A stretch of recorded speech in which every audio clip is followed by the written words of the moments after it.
Torture machines have been among man's darkest secrets for thousands of years. Macabre devices designed to crush, stretch, burn, and inflict maximum pain. But which were the strangest, and how did they work? Ancient Discoveries probes the history of these instruments to explore a bloodlust that is truly bizarre. Did a demented Roman emperor drape his victims in a cloth of flames? Could ancient torturers have invented a device that ripped bone apart? And could the real Count Dracula have inflicted a lingering death by impaling his enemies with the precision of a surgeon? These are some of history's most horrendous death devices, investigated by Ancient Discoveries.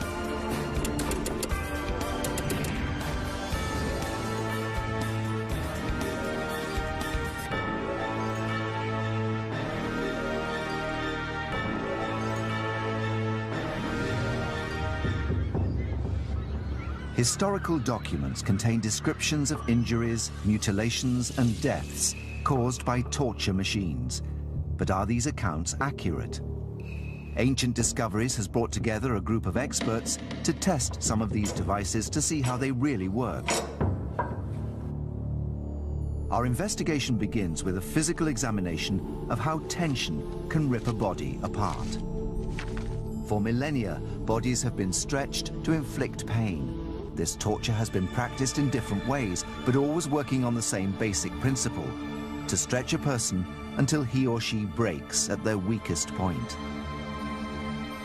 There are historical accounts of how this strain acts on the body, but there's been little scientific evidence to support them until now.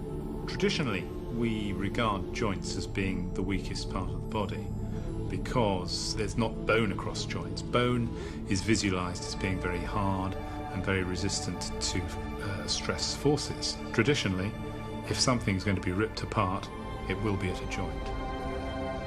But this may not always be true. What if ancient torturers designed a machine that applied tension to the body in such a way that it left joints undamaged and ripped bones apart instead? No self-respecting torture chamber would be complete without a rack. It's an absolutely ubiquitous item for persuasion. First used in ancient Greece, the rack has been popular for thousands of years. Torture was an accepted part of the legal system in ancient Greece. You weren't supposed to torture Greek citizens, but you could torture your slaves. Slaves in particularly ancient Greece were hardly considered human. They're often described as tools. One author refers to slaves as just being man-footed things, that they aren't really men.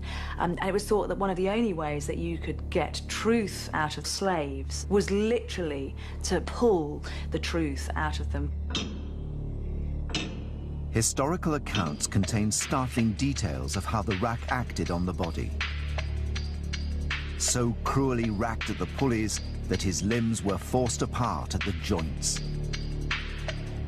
To see its effect on human bodies, Richard Windley has built a model of one of the earliest examples. Basically what we've got is a long ladder frame, which is two main long supports with cross pieces. The main sort of windlass device is this end. This is what actually produces the tension or the pulling. Now, one of the critical elements of this device is the use of this, what we call ratchet and pull system, and that's a kind of locking device. And the point of this is that one can increase the tension incrementally so that each little click of this thing is going to give just another level of pull and yet more discomfort to the poor unfortunate who's actually tied down on the rack. Richard is joined in his experiment by trauma surgeon Dr. Mike Edwards. They hope to find out just what this slow build-up of tension does to the body. Richard and Mike are using a pig's leg to test the power of the rack. A pig's knee is a good substitute for a human knee because the joints' structures are of similar strength and position in both species. I'm sure that tension's being taken equally. There we go. With that? Yeah, I think we are. That's good. When that goes. James Dean, a specialist in creating three-dimensional schematics, is using technology specifically designed for Ancient Discoveries investigation. This is a pig's knee, and if we take a look and remove the skin, we can see the structures underneath which hold the knee together. First of all, we can see the muscles, and on the bottom we have the hamstrings. And then back on top we can see we have the quadricep, the tendons which connect the muscles to the kneecap, and then we also have the ligaments which are responsible for the bone-to-bone connections. Now if we simulate the rack and we start applying tension to the model, you can see that first of all it's the muscles which are opposing this force, and the muscle fibres are contracting and it's trying to pull and hold the knee together. But if we keep on applying the tension, we'll see that when we zoom in, the muscle is starting to give way, that the filaments of the muscle are tearing, and the muscle itself is losing its ability to contract and hold the knee together, and so we see the first signs of extension.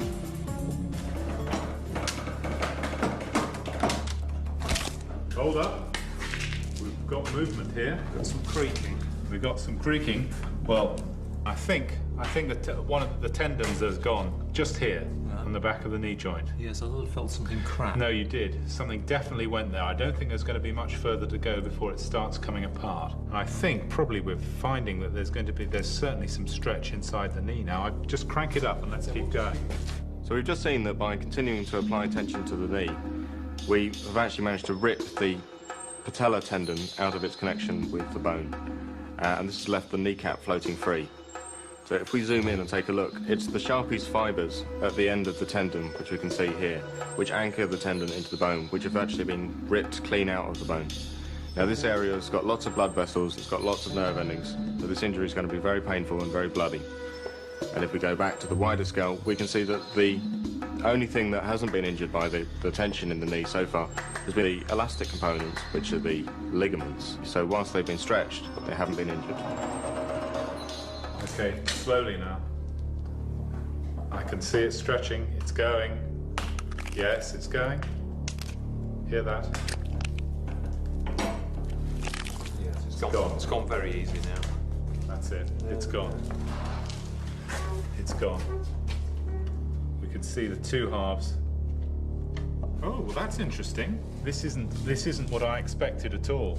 I thought the ligaments were going to go. But look what's happened. It's fractured. Is that the actual bone? The bone has fractured. You've pulled apart the bone. Good gracious. The joint itself is still articulating. Is still articulating. But what you've done is you've pulled the bone off. Actually broken the bone. You've broken the bone with the traction. The rack has pulled apart the bone and left the ligaments of the knee intact. This contradicts both the ancient accounts and modern expectations, because bone is believed to be a stronger material than ligament. But what if this is not true in all cases? Could it be the rack's incremental buildup of tension that accounts for this surprising result? As we continue to apply tension, we can see that finally it's the bone itself which is pulled apart. And we can see that the growth plate, which is the area of the bone where new tissue forms, is the weakest part of the bone, and this is where the bone has actually ripped into two pieces. Because of the way in which the rack slowly increases tension, we can see that the elastic components, which are the ligaments, whilst they've been extended, they have survived effectively uninjured. The inelastic components in the joint, which are the tendon and the bone, have been ripped apart. This new insight into one of history's most common torture devices can be explained. Because ligaments are more elastic than bones, the gradual increase in tension stretches the ligaments but breaks the bones. If the rack had pulled suddenly, however, the ligaments would have snapped and the bone remained intact. Well, that was really interesting. It didn't go quite like I thought it would. I had expected the ligaments to go, but what we had was a fracture. So I think we've actually discovered something today. And when we thought before that we'd have just a ligament rupture, now we know that if we put somebody on a rack, then probably they're going to get fractures. To pull a bone apart with such apparent ease, that really changes my view on how the rack acts on the body.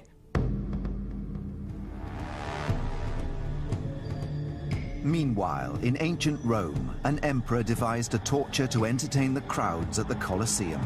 It was called the tunica molesta, and it turned the victim into a living fireball.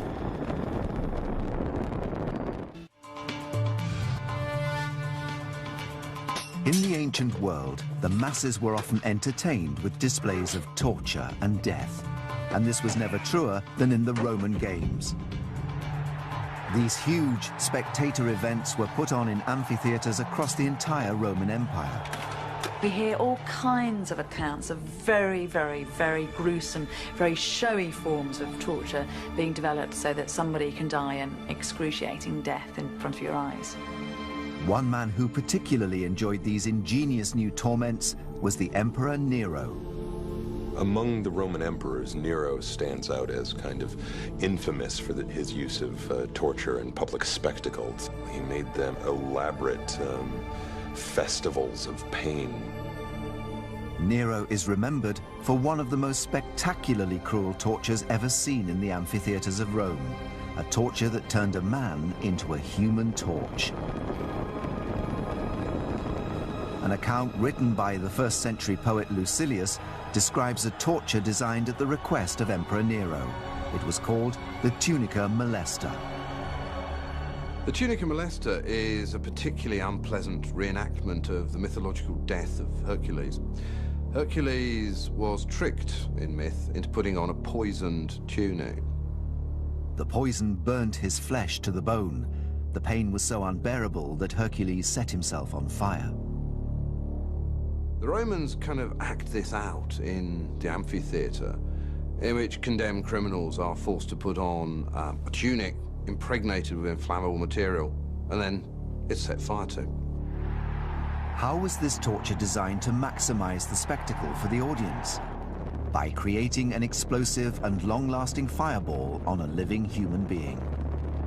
It is hard to say for certain exactly what the tunica molesta would have looked like. It would have been a fabric tunic, probably linen, coated in flammable material. Pyrotechnic expert Scott McIntyre is investigating the flammable material that Nero might have used for the perfect human fireball. We're going to attempt to try and maximise the visual impact of having a burning garment. We could try out different materials to try and maximise that effect, get the flames as large as possible, to really try and just get as impressive a spectacle as possible. He will need to create fire on a linen tunic that ignites explosively with plenty of flames. The most easily ignited substance available was naphtha.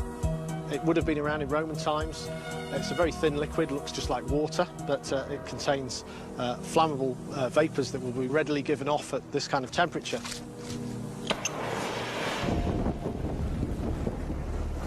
Now that did ignite, possibly a little bit too quick because it's all gone. We did get an instant burst of flame there, but it didn't last very long. It was quite spectacular, but very, very short-lived. There is an historic document, however, Fox's Book of Martyrs, that suggests how large, rapid flames and a long-lasting burn may have been achieved.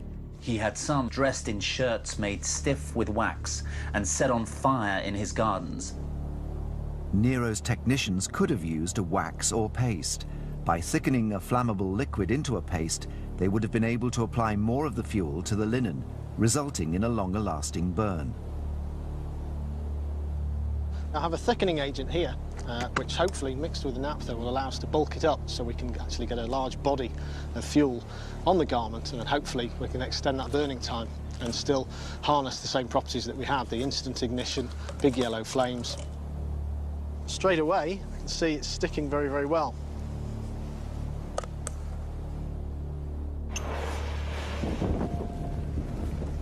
Wow, that ignites instantly. Hopefully should burn quite a lot longer. Yeah, there's a lot more fuel burning there. The flames are quite ferocious, and it's gone right the way through the material. Probably would have gone right through to the skin. It's 3-4 times the length of the previous burn, and it's still plenty of fuel. You can still see it on there. Once you cover somebody in that gel, there's no escaping it. It sticks to things and it burns, and they're just going to be one mobile fireball. Scott has designed the perfect tunica molesta. But how would it work on its victim, and just how spectacular would it be? To find out, Scott is going to test his design on a real person, stuntman Steve Trulia. I think the most distressing thing about doing a full body burn as a stunt performer is the fear wells up from inside you. It's a primeval fear. You feel as though you want to panic, scream, shout, run about, and part of our skill is to try and control that. Steve is preparing for his full body burn. He's wearing 5 layers of fire-resistant clothing, but no material is completely fireproof.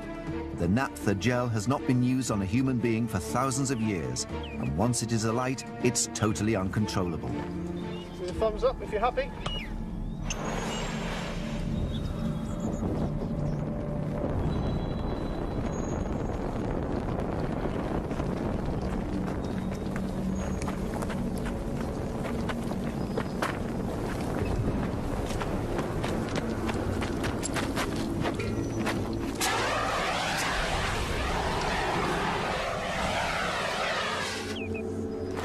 Steve, you're out.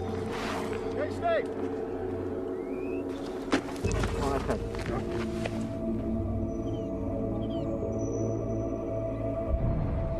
Thank you very much, Steve. Whoa! How's that feel? Yeah, amazing. I can feel the panic welling up inside, the flames in front of my face.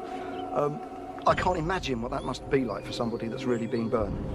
It doesn't bear thinking about someone being in just a tunic.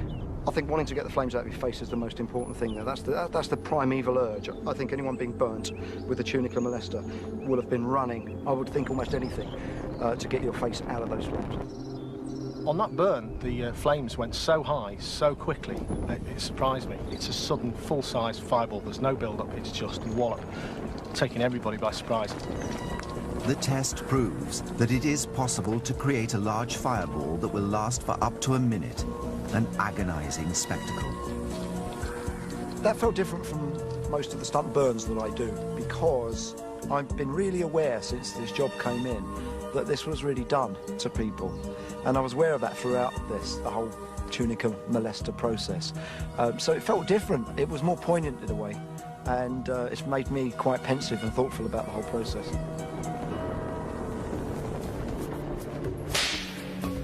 Whipping was a common form of punishment in the ancient world. The whip is and always has been a very, very effective device for causing pain for either punishment or for torture. The very simplicity of it is one of its great attributes. It was never more popular than in the Roman Empire. The Romans seem to favour whipping. You know, famously we think about Jesus Christ being flogged on his way to the cross. Flogging was a very, very usual form of punishment. This popularity led to developments in the technology of the whip, and the most fearsome of all was the scorpion. This has actually got metal attachments on the end which are hooked, and these are actually sharpened, so this is going to be a really very nasty device. If these hook into the flesh and they're snatched back, you know, one would imagine that these are going to cause quite significant injury. Could it rip skin clean off the human back, or even cut down to the bone? Within the Roman Empire, punishment could only be administered under strict laws. There were special rules passed which only permitted a maximum of 40 strokes. It was a punishable offence to administer more than 40 lashes. Exceeding 40 strokes risked accidental death. What was often done, they would only actually inflict 39, so any errors of counting and then still be on the safe side. To discover what 39 scorpion lashes could do to flesh, Richard Windley will be joined by trauma surgeon Mike Edwards. They will test the effect of the whip on a pig carcass. Pig flesh is a close representation of human flesh because the skin and tissues are similar in both species.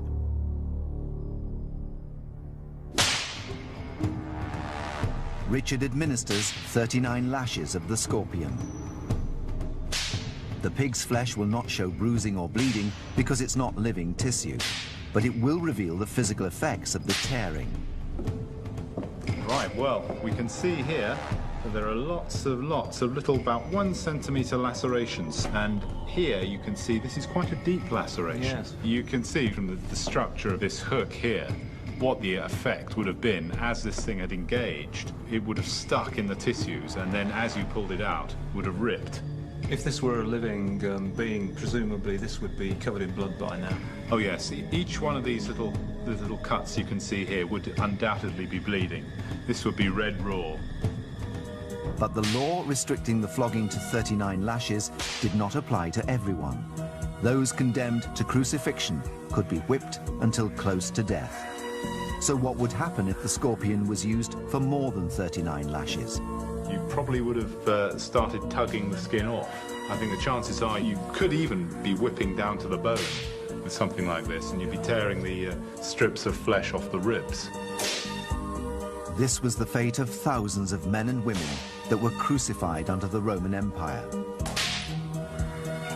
Before being hung on a cross, they endured countless strikes that cut into the bone.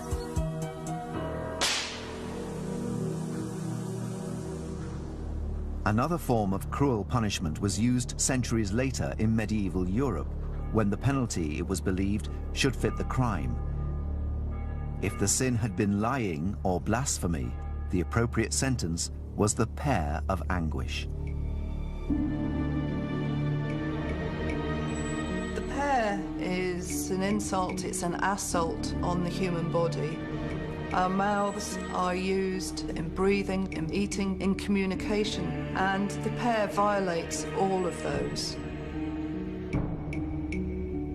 It was a device forged from iron, and it consisted of 4 petals secured around a central thread. Closed, it resembled a pear in size and shape, but as the handle was twisted, the petals slowly opened. It expanded outwards, extending its width 3-fold. A number of them still exist, but there are no surviving accounts of what this implement actually did to the human body. Ancient discoveries will investigate not only whether the pear could rip the mouth apart, but also whether the terror and injury it inflicted could lead to cardiac arrest.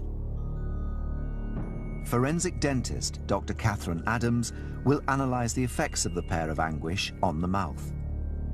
The torture is, in many respects, the sheer horror of what this is going to do. Something is going to be inserted against your will into your mouth.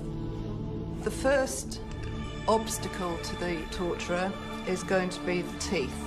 The sheer weight of this is likely to actually fracture some of the teeth. The teeth are supplied by a massive number of nerve receptors, so the damage would cause immense pain. Once the pear is in, the idea was then to actually open it up so that the leaves would be expanding the jaw. They would be resting on the inner surfaces of the teeth and pushing those further and further apart. Eventually, the teeth would be forced from their sockets.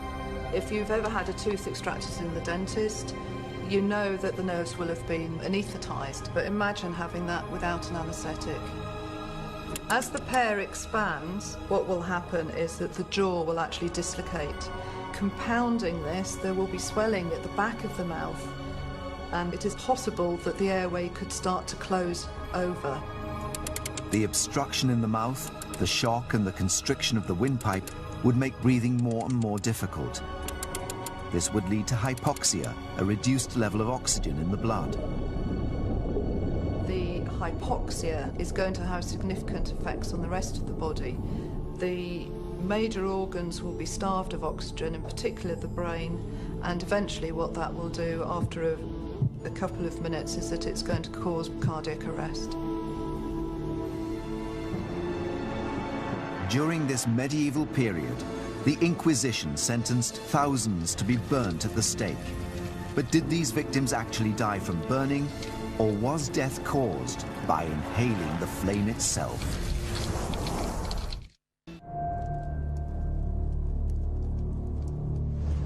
Medieval Europe was subjected to the Inquisition's reign of terror.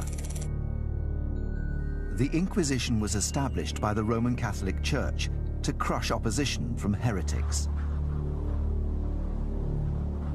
Those found guilty of religious beliefs that opposed Catholicism were believed to have sinned against God and the Church.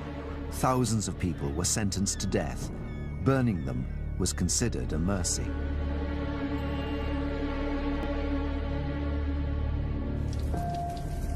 It was believed that through the fires, a kind of taste of the fires of hell, there was the smallest chance that the victim might actually be able to receive redemption and salvation. It was the authorities trying to give them a chance at an eternal afterlife in heaven rather than consigned to the eternal flames of hell. Many historical texts still exist that describe the final moments of these victims. But there remains a fundamental mystery. How did fire actually kill people on the stake? Did they slowly burn to death, or did they die by inhaling the flame itself? In 1555, the Reverend John Hooper, Bishop of Gloucester, was burnt at the stake for refusing to convert from the Church of England to Catholicism. It was said that he slowly burnt to death while remaining conscious, and prayed even as his face blackened from the flames. An eyewitness account provides clues as to how he died. But even when his face was completely black with the flames and his tongue swelled, yet his lips went till they were sunk to the gums, and he knocked his breast with his hands, this holy martyr was more than 3/4 of an hour consuming. But can a human body actually remain alive for 45 minutes in such a situation? It takes less time for him to die, but probably the time for the whole body to be consumed would be around 45 minutes. I think it's more likely that his lips appeared to be moving because the heat was causing the skin to retract, and the lips moved as they became more burnt. When people burn, their joints contract, and I would envisage that him beating his breast would be his elbows contracting and his hands striking his chest. The observation was correct, but they've been interpreted in a way that wasn't quite appropriate. Mick Flanagan, the senior fire investigator of the South Wales Fire Service, is investigating this punishment to determine the exact cause of death. Fire can attack you in two ways, by burning and by flame inhalation. Heat can be so great that it causes charring to the outer layers of the skin, until eventually it goes beyond the live skin to the internal organs. A second way is, if you inhale flame, the flames will then scorch and burn the air passages, and the air passages will then swell and close up, thereby stopping you from breathing. Mick has erected 3 types of stake most commonly used in the executions. One has timbers to head height, another is surrounded by a ring of firewood, and the third has wood around its base. This is the type of stake that the Reverend John Hooper is believed to have died on. To determine cause of death, Mick will monitor the height of the flames and the temperature on each stake. If the temperature exceeds 60 degrees centigrade or 140 degrees Fahrenheit for more than 15 minutes, he will know that the victim died from burning. If the flames reach head height on the stake before this, the victim would have died from inhaling the flames. Almost immediately, there is a reading from one of the stakes. Because of the angle of the timbers on stake 1, the flames have shot straight up to the level of where we've placed our sensors on the stake. They would be engulfed in flame really, really quickly, and that means they will have inhaled flame, and in inhaling the flames, that will quickly have brought about their death. If someone were to inhale flames, then what would be damaged would be the lining of the respiratory tree. If the throat is damaged by increased local heat, then it will swell up, and it can actually stop you taking in air and getting it down to the lungs. The victim would die of suffocation, and if the flame reached even further into the lungs, it will also cause an inflammatory response, and fluid will accumulate in the lungs, and effectively you can drown in your own secretions. So the person on the stake with the timbers to head height would be dead within 2 minutes. But what about the type of stake John Hooper was tied to? Whoever was tied to that stake would now begin feeling the absolute agony of the skin coming away from their lower legs, working its way up their thighs and the lower parts of their body. Their injuries will get progressively more serious the longer this exposure lasts. Burns are rated from 1st to 3rd degree. A 1st degree burn involves literally just heating of the epidermis, and all you see is redness of the skin. A 2nd degree burn is one stage of pain more, because there you see the epidermal layer, or the most superficial layer, stripped from underneath and blisters forming. And those blisters can be acutely painful because of the stretching of the overlying skin by the blister. The 3rd degree burn is a full thickness burn, so it involves not only the epidermal layer, but it also involves the dermal layer. Past this point, the skin is dead and the fat, muscle and organs underneath are being destroyed. The victim is still alive and conscious, whilst their lower body is being burnt away. This suffering lasts only a few more minutes until the flames reach the face. They will have inhaled flame, and the same as with stake number 1, they're going to have burns to the inside of the windpipe, which is quickly going to bring about their death. So after 5 minutes, 2 of the victims would have died from inhaling flame. It takes another 10 minutes for the person in the ring of fire to die due to 3rd degree burns to the whole of the body. The temperature at that fire has been about 140 Fahrenheit for a number of minutes now, and the person there would have been suffering massive burns to the whole of the body because the fire is all around them. The flames hasn't actually touched them, but it's the intense heat from the fire that would have brought about huge burns. After 15 minutes, all of the victims would have died, but the causes of death varied. We know that in stakes 1 and 2, the fire would attack the people tied to that stake by flame inhalation, whereas on the 3rd stake, it's the radiated heat that would have caused the death. So modern analysis has shown what really caused people to die on the stake. This discovery can shed new light on the death of the Reverend John Hooper. Historical documents depict him burning on a stake surrounded at its base with firewood. If this is accurate, then he would first have suffered serious burns to the legs, followed minutes later by injury to the windpipe brought on by flame inhalation. And the Reverend John Hooper would have died from drowning as his lungs filled up with fluid. Perhaps the most gruesome form of torture in history was specifically designed to prolong suffering. Its creator ruled over medieval Transylvania, where he was given the nickname Devil. His real name was Vlad Dracula. Impalement has been used for at least 3,000 years, but one man took this method of torture to a terrifying extreme. Vlad Dracula, also known as Vlad the Impaler. The reason that we remember Vlad is because he was a man of quite exceptional cruelty. His legendary bloodlust inspired the Count Dracula myth. Future generations would associate him with the undead, with vampirism, but the original Dracula was even more terrifying than anything that could be created by Bram Stoker or Hollywood or anyone else. Vlad Dracula impaled his victims in the most terrifying way ever seen. Vlad's favorite method of impalement was horrific. He did it vertically, inserting the stake through the rectum so that it went right up through the core of the body to emerge through the mouth.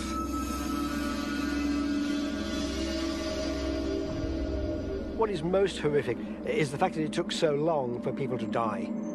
That the stake was arranged just so through the body so that death would not come quickly. It is torture for its own sake.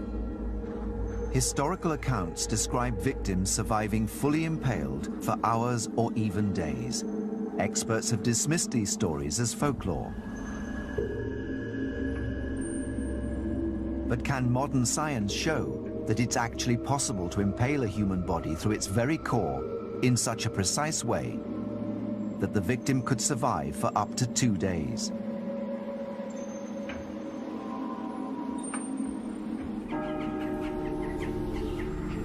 Criminologist and historian Merian Troe is traveling to the heart of modern-day Romania to discover the real Dracula, 500 years after his death. Vlad Dracula was one of several rulers of Wallachia in the Middle Ages, the country today we call Romania. The Middle Ages was a vicious time when cruelty was acceptable. But the legend of Vlad is that he went beyond that.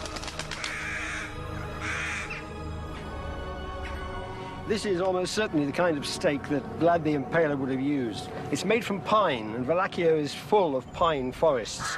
And he had in his army a team of men who were called amlas, and their job was to look out for straight timbers like this in a forest. They would then cut the tree down, and they would sharpen that end. That's the end that goes into the ground, and I think 4 men would be able to do that job very, very quickly indeed, in minutes. And this end, therefore, is the end that will be inserted into a human body. But could Vlad really have devised a way to make his victims survive for hours or even days on the stake? Trauma surgeon Dr. Mike Edwards and three-dimensional graphics designer James Dean are investigating this seemingly impossible claim.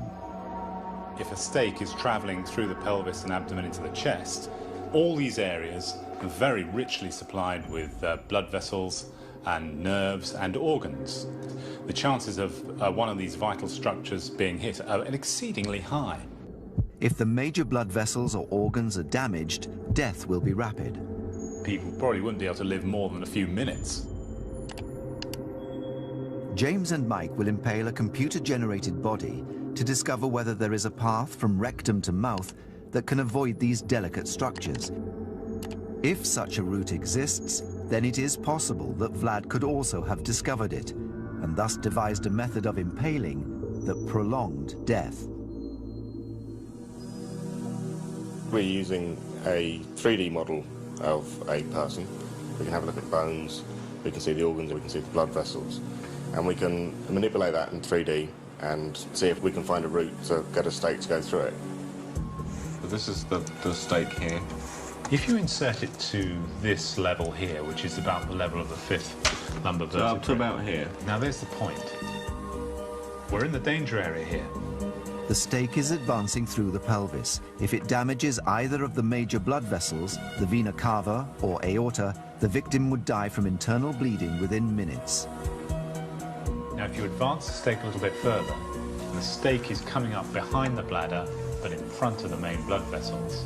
Now, if when, say, Vlad was experimenting with this, he found that people were dying very quickly, he perhaps might decide to alter the angulation to try and avoid those vessels. We've avoided the main blood vessels. So the person will be suffering no life-threatening injuries at this point, but the stake must proceed next through the bowel. Now it's perforated through there. I think it's got to perforate. Okay. There's no way that it could travel all the way up here and all around there. It would seem impossible to impale someone in this way without puncturing the bowel, an injury that releases a flood of bacteria into the body cavity, leading to infection and death within 2 days. It must have been absolutely astonishing amount of pain, and the sort of mind that would want to inflict this, you just can't imagine, can you? Vlad grew up in a violent world. Wallachia was at war with the Turks, and Dracula had been a child prisoner. Dracula was a prisoner of the Turks from the age of 12, and he learned cruelty at their hands.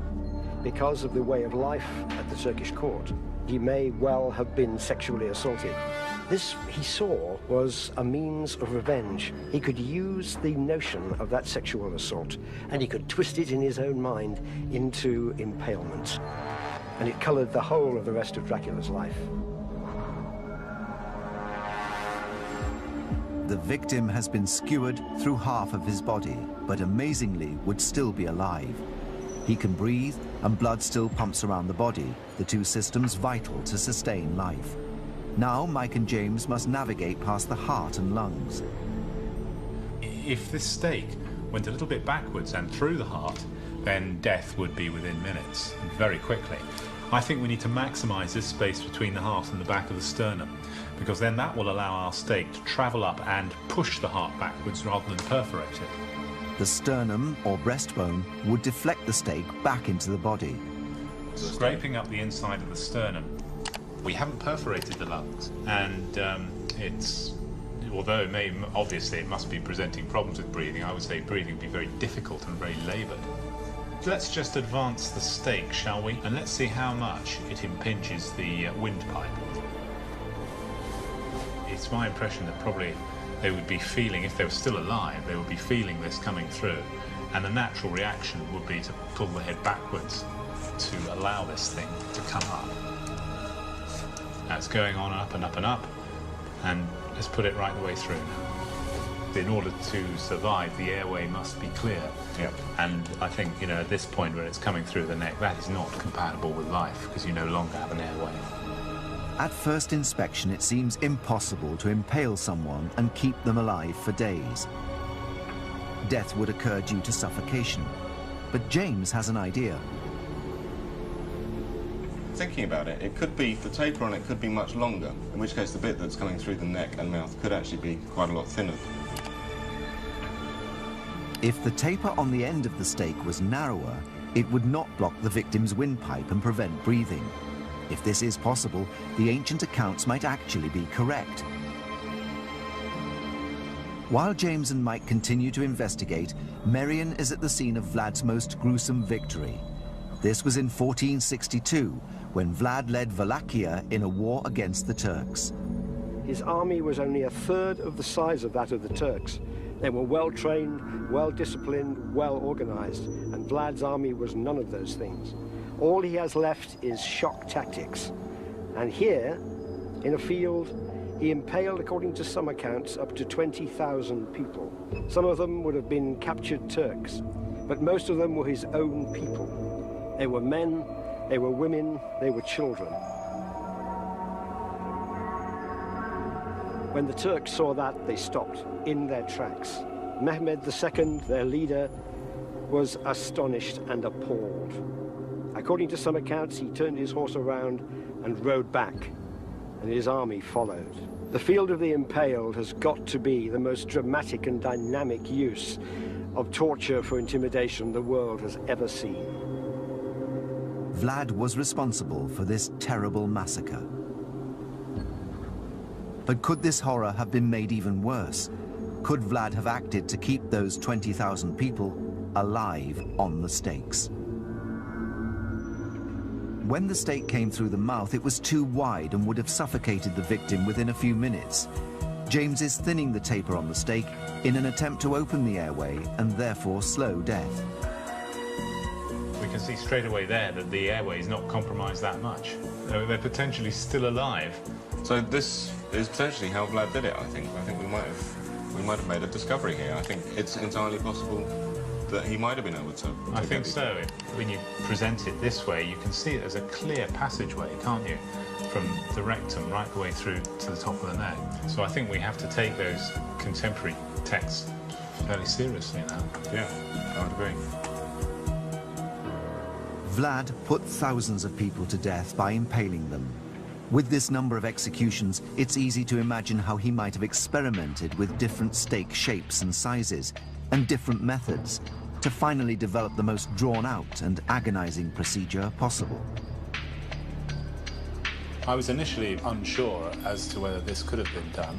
Even when I saw it on 3D reconstruction, I could hardly believe it, but now I think I believe it.